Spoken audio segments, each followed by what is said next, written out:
Hello friends, welcome to my channel child educare. তো দেখো, আজকে আমি ক্লাস 5-এর আমাদের পরিবেশ পড়াবো। তো সেখানে মানব দেহ থেকে আমি আজকে পড়াবো তোমাদের ছোট বড় হাড়ের কথা আর নরম নরম থাবার নিচে লুকানো তার নখ, এই চ্যাপ্টার দুটো পড়াবো। এবং এখান থেকে তোমাদেরকে আমি ইম্পর্টেন্ট প্রশ্ন এবং তার উত্তরগুলো করিয়ে দেব। তো পড়ানোর আগে আবার বলে রাখি, আমার পড়ানো যদি তোমাদের ভালো লেগে থাকে তাহলে অবশ্যই ভিডিওটিতে একটি লাইক, কমেন্ট এবং শেয়ার করে দেবে। আর যারা আমার চ্যানেলে নতুন তারা প্লিজ চ্যানেলটিকে সাবস্ক্রাইব করে পাশে থাকা বেল আইকনে প্রেস করবে, যাতে সবার আগে নোটিফিকেশান তোমাদের কাছে পৌঁছয়। তো চলো আজকের পড়া শুরু করি। নরম নরম থাবার নিচে লুকানো তার নখ। তাহলে কি বলছে, হেডলাইনে বলছে যে নরম নরম থাবা থাকে, তার নিচে কি করে নখ লুকিয়ে রাখি, সেই রকম প্রাণী সম্পর্কে আজকে আমরা পড়ব। দেখো, সোনম ভাবছিল বিড়ালের নখের কথা। তাহলে সোনম কি ভাবছিল, যে বিড়ালের নখগুলোর কথা। এমনিতেই নখগুলো দেখাই যায় না, কিন্তু কিছু ধরার সময় বেরিয়ে আসে। কি বলছে, যে বিড়ালের নখগুলো যখন বিড়াল নর্মালি হাঁটে তখন দেখা যায় না, কিন্তু কিছু যখন সে শিকার করবে বা কিছু ধরতে যাবে তখনই তার নখগুলো কিন্তু সেই থাবার মধ্যে থেকে বেরিয়ে আসে। বন্ধুদের সে কথা বলল। সিরাজ বলল কুকুরেরও ওই রকম আছে। তাহলে কি বললো, ও বিড়ালের কথা শুনে তখন ও বললো যে কুকুরেরও কিন্তু ওই রকম আছে।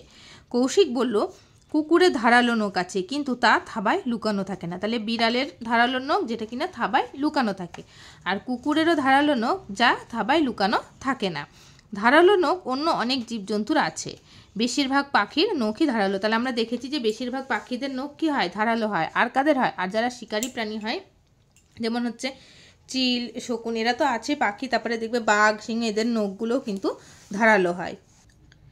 কেন বলো তো, ওরা নখ দিয়ে নানান জিনিস ধরে উড়ে যায় বলে। তাহলে পাখিদের, যে সমস্ত শিকারী পাখি, তাদের নখগুলো ধারালো হয় কেন না, ওরা নখ দিয়ে নানান জিনিসকে ধরে উড়ে যায়। দেখবে চিল, শকুন, এরা কী করে, চিলরা বিশেষ করে ঈগল চিল, এরা কী করে দেখবে, কোনো বিল থেকে বা জল থেকে কী করে মাছ ধরে, মাছ ধরেই কিন্তু উড়ে চলে যায়। সেই মাছগুলো কীভাবে ধরে নিয়ে যাওয়া যায়, সেই দৃশ্যগুলো কি তোমরা টিভিতে হোক বা বাস্তবে দেখেছো, সেগুলো কিন্তু তারা নখ দিয়ে ধরে তুলে নিয়ে গিয়ে আবার উড়তে থাকে। হতে পারে হাঁস ওড়ে না, তাই হাঁসের পায়ে ওই রকম নখও নেই। কিন্তু কি বলছে, যে হাঁস যেহেতু উড়ে যায় না শিকার ধরে, তাই হাঁসের পায়ে কিন্তু ওই রকম ধারালো নখ নেই। পেঁচা, ঈগল শিকারি পাখি, ওদের নখ হুঁকের মতো বাঁকানো আর সূচালো। জন শুনছিল। এবার বলল গরু ছাগলের নখই ওদের খুর, সেগুলো ভোঁতা, ওরা মাছ বা পোকা ধরে না, তাই ধারালো নখ নেই। তাহলে গরু ছাগলের নখগুলো কি, গরু ছাগলেরকে আমরা নখ দেখতে পাই, দেখতে পাই না। ওদের আমরা কি দেখি, ওদের আমরা খুঁড় দেখি। তা সেই খুঁড়টাই হচ্ছে কি ওদের নখ, এবং সেগুলো হয় কি ভোঁতা। যেহেতু ওরা মাছ বা পোকা ধরে না, তাই তাদের ধারালো নখ নেই। দিদিমণিকে এসব কথা বলল সবাই। দিদিমণি বললেন ঠিক, শিকারী পশু পাখিদেরই ওই রকম নখ হয়। তাহলে ওই রকম ধারালো সূচালো নখ কাদের হয়, শিকারী পশু পাখিদের। পুনম বলল দিদি, মানুষ ছাড়া তো কেউ নখ কাটে না, তবু পশু পাখিদের নখ কেন বেশি বাড়ে না? তখন পুনম বলছে কি, দিদি মানুষই তো সবসময় নখগুলো কাটে বড় হয়ে গেলে, তাই না? কিন্তু পশু পাখিদের নখ বড় হয়, তারা কাটে না, কিন্তু তাদের নখগুলো কিন্তু বেশি বাড়েও না। একটা পর্যায়ে বাড়ার পর তারপরে কিন্তু আর বেশি বাড়ে না। কেন বাড়ে না? তখন বলছে দেখো নি, অনেক পশু পাখির নখ ঘষে ঘষে ঘষে নখ বাড়তে দেয় না। তাহলে তারা কি করে, সেই নখগুলোকে নিজেরা কি করে ঘষে, তা সেই ঘষলে পারে তাতে সেই নখগুলো আর বাড়ে না। দিদি, ত্বক, চুল, নখ সবাই শরীরের অন্য অঙ্গকে বাঁচায়, তবে এদেরও যত্ন করতে হয়। সাবান জল দিয়ে পরিষ্কার করতে হয়, তেল ক্রিম লাগাতে হয়। নখের যত্ন না নিলে জীবাণু ঢুকে নখকুনি হয়, আর চামড়ায় কি হয়, ফুসকুড়ি, দাঁত হাজরা, চুলকানি হয়, চুলে খুশকি আর উকুন হয়। তাহলে আমাদের ত্বক, চুল, নখের যদি আমরা যত্ন না নিই, তাহলে এই সমস্ত সমস্যাগুলো কিন্তু আমাদের দেখা দেবে। কেমন? এবার দেখো বলছে বিভিন্ন প্রাণীর নখ সম্পর্কে নিজেরা আলোচনা করে ভেবে লেখো। নখ নেই এমন প্রাণীর নাম লিখবে। খুরওয়ালা প্রাণী কারা, গরু, ছাগল, এরা কিছুটা ধারালো নখওয়ালা প্রাণী লিখবে। খুব সূচালো নখওয়ালা প্রাণী কারা, সেগুলো তোমরা এগুলো লিখবে। এগুলো তো আশা করছি নিজেরা এগুলো করতে পারবে। এবার দেখো বলছে নখ চুলের সমস্যা নিয়ে আলোচনা করো, প্রয়োজনে শিক্ষক শিক্ষিকাদের সাহায্য নাও, তারপর লেখো। নখ চুলে কি সমস্যা হয় লিখবে, তাতে কি কি কষ্ট হয়, শরীরে কি কি কষ্ট হয়, কোনো সমস্যা হলে তখন কি করলে ভালো হয় সেটা লিখবে। নেক্সট দেখো, ছোট বড় হাড়ের কথা। স্যার সোহমকে ডেকে একটা নল ধরতে দিলেন, বললেন এটা বুড়ো আঙুল আর তর্জনী দিয়ে ধরো। কি বললেন, একটা নল এনে বললেন যে এটা বুড়ো আঙুল আর তর্জনী দিয়ে ধরো। সোহম ধরলো। স্যার সবাইকে বললেন আমাদের আঙুলগুলো দেখো, আঙুলে কয়টা জায়গায় ভাঁজ হয়েছে। তাহলে আঙুলগুলোকে দেখতে বললেন, দিয়ে বললেন কি আঙুলের কটা জায়গায় ভাঁজ হচ্ছে সেটা তোমরা দেখো দেখো বলেছে বুড়ো আঙুল আর তর্জনী দিয়ে ধরতে, তো এখানে দেখো বুড়ো আঙুল আর এই যে তর্জনী দিয়ে এই নলটা ধরেছে।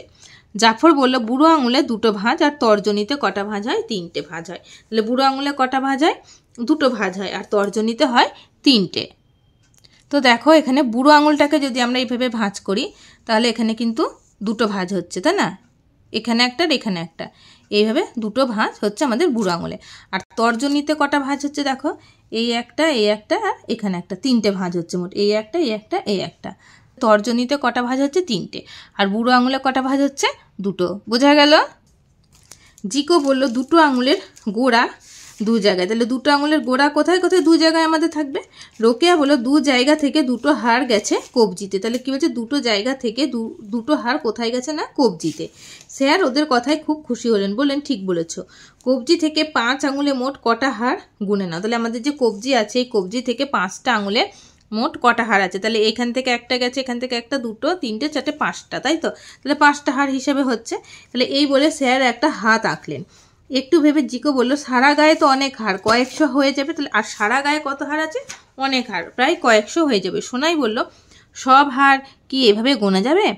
তা না গেলেও এভাবে ধারণা করতে পারবে। হাড়ের মোট সংখ্যাটা 100-র কাছে নাকি 200 বা 300-র? অরূপ বলল ঠিক কটা হাড় আছে তা কি করে জানা যায়? বলে যে কোনো জীবের কঙ্কাল দেখে। যে কোনো জীবের যদি তোমরা কঙ্কাল দেখো তাহলে সেই কঙ্কাল দেখে বোঝা যাবে যে জীবের দেহে কটা হাড় আছে। মানুষের হাড়গুলো নানা মাপের, কনুই থেকে কবজি, কোথাও ভাঁজ নেই, কোথাও বড়, আবার আঙুলের ডগার হাড় কত ছোট। কি বলছে? মানুষের শরীরে যে হাড়গুলো রয়েছে সেই হাড়গুলো কিন্তু এক একটা মাপের হয়। কনুই থেকে কবজি পর্যন্ত আবার দেখো কোথাও ভাঁজ নেই। তাই দেখো এখান থেকে কনুই থেকে কবজি পর্যন্ত এই যে হাতের এই অংশটা কি আমাদের কোথাও ভাঁজ হয় না? ভাঁজ নেই। আর কতটা বড়, আবার আঙুলের ডগার হাড় কত ছোট, আবার আঙুলের ডগায় যে এই ডগাটা এই ডগার হাড় আবার কত ছোট।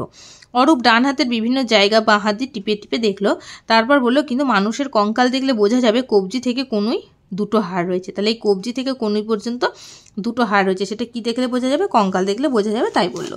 কিন্তু কনুই থেকে কাঁধ নলের মতন একটা হাড়, আবার কনুই থেকে যে কাঁধ আছে এই যে আমাদের এই কনুইটা থেকে কাঁধ পর্যন্ত আছে কি আছে? নলের মতন একটা হাড় আছে। ঠিক। আবার কোমর থেকে হাঁটু পর্যন্ত আবার কি আছে? নলের মতন আর একটা হাড়। এইভাবে হাত দিয়ে দেখো শরীরের কোথাকার হাড় কেমন। তাহলে বলছে হাত দিয়ে দেখতে বলছে যে শরীরে কোথায় কোথায় হাড়গুলো আছে এবং সেগুলো কীরকম মাপের। তো দেখো বিভিন্ন জায়গায় হাড়ের মাপ ও তাদের আকার বিষয় বোঝার চেষ্টা করো, তারপর লেখো। কোন জায়গায় লিখবে কোন জায়গার হাড় আর মাপটা কত, ছোট, মাঝারি না বড়, এইভাবে তোমরা নিজেরা দেখবে, দেখে নিয়ে লেখার চেষ্টা করবে। তা আমি এই দুটো চ্যাপ্টার থেকে কি কি প্রশ্ন হবে তোমাদেরকে আমি লিখে দিয়েছি, তোমরা দেখে নাও। দেখো নরম নরম থাবার নিচে লুকানো তার নখ। এখান থেকে প্রশ্নগুলো দেখে নাও। কুকুরে ধারালো নখগুলি দেখা যায় কেন? কুকুরে ধারালো নখগুলি থাবায় লুকানো থাকে না, তাই এদের ধারালো নখগুলিকে বাইরে থেকে দেখা যায়। বিড়ালের নখগুলি দেখা যায় না কেন? বিড়ালের নখগুলি দেখা যায় না কারণ এরা এদের নখগুলি থাবার মধ্যে লুকিয়ে রাখে। কোনো কোনো পশু পাখি কীভাবে তাদের নখকে বাড়তে দেয় না? তারা নখগুলি ঘষে, সেই কারণে তাদের নখ বাড়ে না। বেশিরভাগ পাখির নখ ধারালো হয় কেন? বেশিরভাগ পাখির নখ ধারালো হয় কারণ তারা নখ দিয়ে নানান জিনিস ধরে উড়ে যায় বলে। ত্বক, চুল, নখ এদের কিভাবে যত্ন নিতে হয় ও কেন নিতে হয়, অর্থাৎ কেন? এদের সাবান জল দিয়ে পরিষ্কার করতে হয়, তেল ক্রিম লাগাতে হয়। নখের যত্ন না নিলে জীবাণু ঢুকে নখকুনি হয়, চামড়ায় ফুসকুড়ি, দাঁত হাজা, চুলকানি হয়, চুলে খুশকি ও উকুন হয়। হাঁসের পায়ে ধারালো নখ নেই কেন? হাঁস শিকারি পাখি নয়, হাঁস ওড়ে না, তাছাড়া খাবার সংগ্রহ করার জন্য নখের প্রয়োজন হয় না, তাই হাঁসের পায়ে ধারালো নখ নেই। গরু ছাগলের পায়ে খুর আসলে কি? গরু ছাগলের পায়ের খুর হলো আসলে তাদের নখ। তাদের নখগুলি ভোঁতা হয় কেন? তাদের নখগুলি ভোঁতা হয় কারণ তারা মাছ বা পোকা ধরে না। তাহলে এই 7টা প্রশ্ন আমি এখান থেকে লিখে দিলাম। এবার দেখো ছোট বড় হাড়ের কথা। কবজি থেকে কনুই পর্যন্ত হাড়ের সংখ্যা কয়টি? 2টি। হাড় কোন তন্ত্রের সঙ্গে সম্পর্কিত? কঙ্কালতন্ত্র। শরীরে ঠিক কটা হাড় আছে তা কি করে জানা যায়? জীবের কঙ্কাল দেখে। হাড় বা অস্থি কাকে বলে? দেহের ভার বহনকারী ও মূল কাঠামো গঠনকারী কঠিন যৌগকলাকে হাড় বা অস্থি বলে। হাত মুঠো করলে কোন আঙুলে কটি ভাঁজ পড়ে? হাত মুঠো করলে বুড়ো আঙুলে 2টি ও তর্জনী, মধ্যমা, অনামিকা, কনিষ্ঠা এই 4টি আঙুলে 3টি করে ভাঁজ পড়ে। কনুই থেকে কাঁধ পর্যন্ত ও কোমর থেকে হাঁটু পর্যন্ত হাড়ের আকার কেমন? নলের মতো। মানুষের দেহের মোট হাড়ের সংখ্যা কটি? 206টি। তাহলে এই প্রশ্নগুলো আমি তোমাদেরকে লিখে দিলাম। এই প্রশ্নগুলো তোমরা বাড়িতে অবশ্যই পড়বে এবং মুখস্থ করে প্র্যাকটিস করে নেবে, আর গল্পগুলো ভালোভাবে পড়বে। তো আজকের ক্লাসটা আমি এখানেই শেষ করছি। সবাই ভালো থেকো।